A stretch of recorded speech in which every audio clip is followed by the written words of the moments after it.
Hey friends, it's Yusuf here, and this time I'm going to show you how to make chicken spinach koresh, a traditional food from northern Iran. This region has a long history of excellent cuisine, so I'm excited to share it with you today. For this recipe, you will need spinach, chicken, fresh garlic, onions, turmeric, as well as orange and lemon to mimic the flavor of Iranian bitter orange, naranj.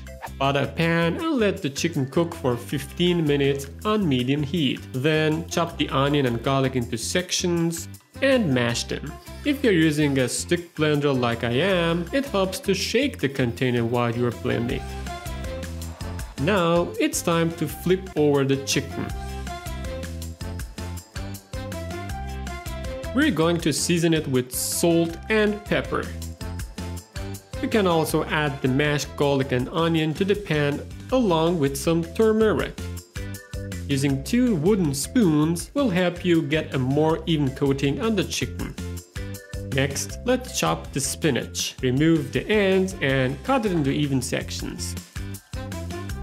I use a stick blender to mix half of the bunch at a time to make sure it's evenly cut for the best results. After blending both halves, mix the spinach into the sauce and coat the chicken with the mixture.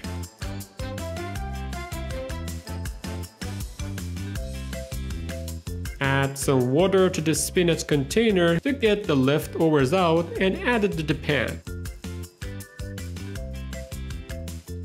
Next, cut the orange in half and juice it, adding the juice to the pan. Let's repeat that with the lemon and mix it all in. Let's simmer for 45 minutes on low heat and it's ready to serve.